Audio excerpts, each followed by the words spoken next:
தற்போது நம்முடன் தொலைபேசி இணைப்பில் இணைந்திருக்கிறார் நம்முடைய மேனேஜிங் எடிட்டர் கார்த்திகை செல்வன் அவர்களிடம் பேசலாம்.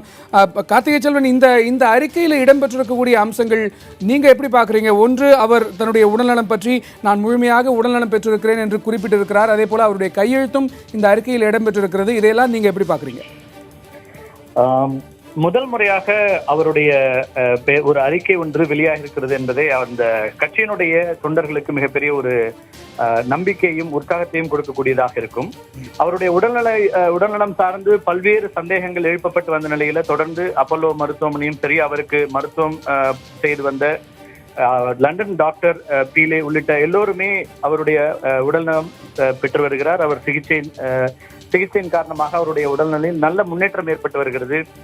குறிப்பாக ஆரம்ப கட்டங்களில் அவருக்கு இருந்த இந்த ரெஸ்பிரேட்டரி சப்போர்ட் என்பது கூட படிப்படியாக குறைக்கப்பட்டு கொண்டிருக்கிறது என்பதாக பல தகவல்கள் கொடுக்கப்பட்டு வந்தன.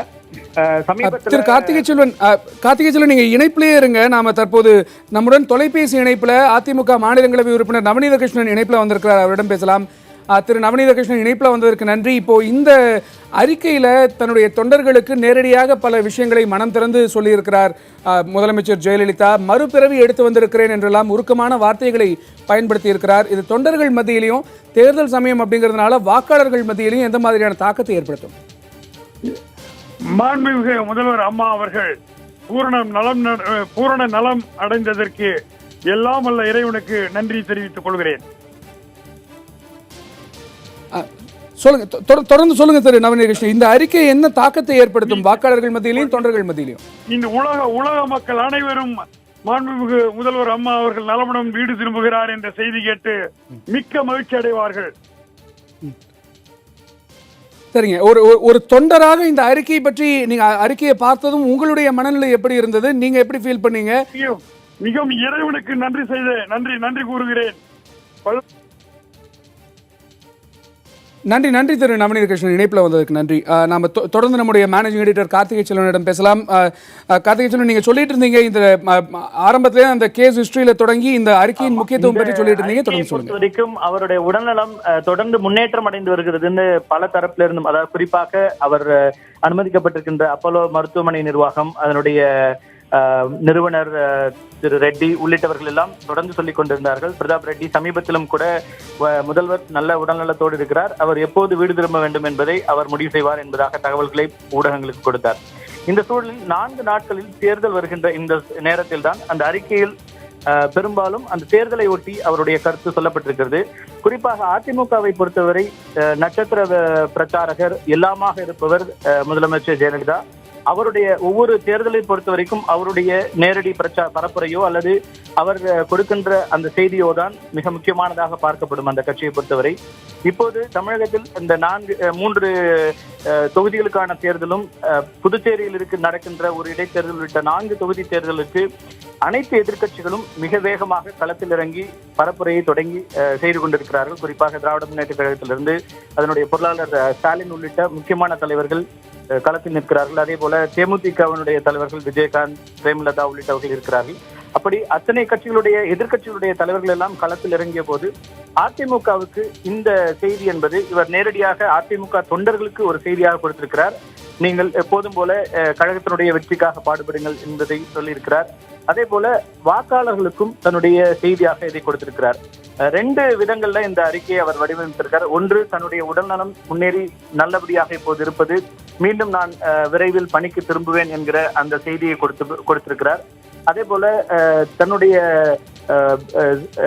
உடல்நலம் தான் எவ்வளவு தூரம் நம்பிக்கையோடு இருக்கிறோம் என்பதையும் சொல்லிவிட்டு தனக்காக உயிர் நீத்த அதிமுக தொண்டர்களுக்காக தன்னுடைய அனுதாபத்தையும் தெரிவித்திருக்கிறார். 2வது அந்த முக்கிய போர்ஷன்ல தான் தன்னுடைய வாக்காளர்களுக்கும் கட்சி தொண்டர்களுக்குமாக இந்த அறிக்கை கொடுக்கப்பட்டிருக்கிறது. 4 நாட்கள் இந்த தேர்தல் வரும்போது இந்த தேர்தலையும் கூட அவர் முக்கியமாக பார்க்கிறார் என்பதாக இதை புரிந்து கொள்ள முடியும். வெறும் 4 தொகுதிகளுக்கான தேர்தல் என்றில்லாமல் இந்த தேர்தல் முடிவுகள் மிக முக்கியமானதாக பார்க்கப்படுகிறதாகத்தான் இதிலிருந்து நாம் புரிந்து கொள்ள முடிகிறது. முதலமைச்சருடைய பெயரில் ஒரு அறிக்கை, அவர் உடல்நலம் பாதிக்கப்பட்டு அப்பல்லோவில் அனுமதிக்கப்பட்ட பிறகு மிக நீண்ட நாட்களுக்கு பிறகு அவர் உடல்நலம் சற்றே மிக கவலை அளிக்கக்கூடிய இடத்துல இருந்தது என்று சொல்லப்பட்ட நிலையிலிருந்து இப்போது முன்னேறி வந்திருக்கிற இந்த சூழலில் வந்திருக்கிற முதல் அறிக்கையாக இதை பார்க்க முடிகிறது. அந்த அறிக்கையும் கூட தன்னுடைய கட்சி தொண்டர்களை உற்சாகப்படுத்துவது, வாக்காளர்களுக்கு ஒரு தகவலாக கொடுப்பது, கூடுதலாக தனக்காக உலகம் முழுவதும் பிரார்த்தனைகளில் ஈடுபட்டவர்களுக்கு நன்றி என்பதாகவும் அவர் தெரிவித்திருக்கிறார். இது ஒரு முக்கியமான அந்த கட்சியை பொறுத்த வரைக்கும் ஒரு முக்கியமான அறிக்கை. பொதுவாக தமிழக முதலமைச்சராகவும் இருப்பதனால் இந்த அறிக்கையின் மூலமாக பல விஷயங்கள் மக்களுக்கு சென்று சேர்கிறது. இது ஒரு it conveys lot of message தான் நம்ம சொல்லணும். ஏன்னா நிறைய இதுல இருந்து புரிந்து கொள்ளக்கூடிய விஷயங்கள் அப்படின்னு இருக்கிறது.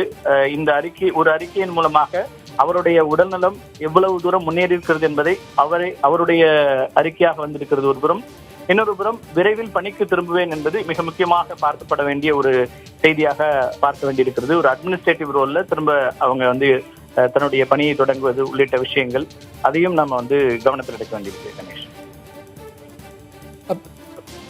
தேர்தல் களத்துல இந்த அறிக்கை எந்த அளவிற்கு முக்கியத்துவம் பெறுகிறது கார்த்திகை செல்வன்? முக்கியமா வாக்காளர்கள் மத்தியில இது தாக்கத்தை ஏற்படுத்தக்கூடிய சாத்தியக்கூறுகளை எப்படி பாக்குறீங்க? நிச்சயமா இந்த முறை திராவிட முன்னேற்ற கழகமும் இந்த தேர்தலை மிக ஒரு சவாலான தேர்தலாக எடுத்துக்கொண்டிருக்கிறது. அதே போல மற்ற எதிர்கட்சிகளும். அப்படி இருக்கிற சூழல்ல அதிமுகவிற்கு அவர்களுடைய தலைவர் உடல்நலம் இல்லாமல் மருத்துவமனையில் இருக்கிறார் என்பதாக ஒரு சோர்வோ அல்லது மற்ற எந்த விஷயமும் ஏற்பட்டுறக்கூடாது. குறிப்பாக ஆட்சியில் இருக்கும்போது இந்த தேர்தல் முடிவுகள் என்பது பெரும்பாலும் இந்த மாதிரியான இடைத்தேர்தல் முடிவுகளை வைத்துக் கொண்டு ஒரு அளவுகோலாகவோ ஏதாவது பார்க்க முடியாது என்றாலும் கூட அதையும் அதற்கான ஒரு சிறு இடத்தையும் கொடுத்துவிடக் கூடாது என்பதாக இந்த அறிக்கையிலிருந்து நம்ம புரிஞ்சுக்க முடியுது. இந்த அறிக்கையின் மூலமாக அவருடைய கட்சியின் தொண்டர்களுக்கு ஒரு உற்சாகத்தை, நம்பிக்கையை கொடுப்பதோடு வாக்காளர்களுக்கும் தான் நேரில் வர முடியாத ஒரு சூழல் இருக்கிற நிலையில் வாக்காளர்களுக்கும் தன்னுடைய ஒரு வேண்டுகோளை விடுத்திருக்கிறார். அதிமுகவை ஆதரிக்கும்படி தமிழகத்திற்கு நாங்கள் பல்வேறு திட்டங்கள் செய்திருக்கிறோம், அதன் மூலமாக தமிழகத்தை முன்னேற்றிருக்கிறோம் என்பதையெல்லாம் குறிப்பிட்டிருக்கிறார் தன்னுடைய இந்த அறிக்கையில. அதன் மூலமாக வாக்காளர்களுக்கும் நேரில் போக முடியாத அந்த சூழல்ல மற்ற கட்சி தலைவர்கள் எல்லாம் நேர்ல களத்தில் இருந்து பரப்புரையை கடுமையாக செய்து கொண்டிருக்கிற அந்த சூழல்ல எந்த இடத்திலும் இந்த தொகுதி தேர்தல் முடிவுகள் வேறு எந்த விதமான தாக்கத்தையும் வேறு விதமான ஆட்சிக்கோ மற்ற விஷயங்களுக்கோ ஏற்படுத்தாது என்றாலும் கூட அப்படியான ஒரு இடத்திலும் கூட எந்த விதத்திலும் ஒரு படி குறைந்து விடக்கூடாது அப்படிங்கிற ஒரு நிலை இருக்கிறதா தான் நம்ம பார்க்க வேண்டியிருக்கு கணேஷ். அதுக்கான ஒரு அழுத்தம் கொடுத்திருக்காங்க அப்படின்னு தான் தோணுது சார். நிச்சயமாக அதிமுகவின் வெற்றியை தன்னுடைய வெற்றியாக கருத வேண்டும் என்று வாக்காளர்களுக்கு அவர் வேண்டுகோள் விடுத்திருக்கிறார் தேர்தல் தொடர்பாக. அதே போல அரவக்குறிச்சி, தஞ்சாவூர், திருப்பரங்குன்றம் தொகுதி வாக்காளர்களுக்கும் நெல்லித்தோப்பு வாக்காளர்களுக்கும் இந்த அறிக்கையை அவர் எழுதியிருக்கிறார். அவருடைய கையொப்பமும் இதில் இருக்கிறது என்பது மிகவும் முக்கியத்துவம் வாய்ந்ததாக பார்க்கப்படுகிறது. அவருடைய உடல்நலம் சார்ந்த ஒரு குறியீடாக அவருடைய கையெழுத்து என்பது பார்க்கப்படுகிறது. அதைத்தான் நம்முடன் பேசிய அதிமுகவின் கட்சியை சேர்ந்தவர்களும் அதே போல பத்திரிகையாளர்கள் பலரும் தெரிவித்திருந்தார்கள். உங்களுடைய கருத்துக்களுக்கும் உங்களுடைய தகவல்களுக்கும் நீங்கள் கொடுத்த தகவல்களுக்கும் நன்றி கார்த்திகை செல்வன்.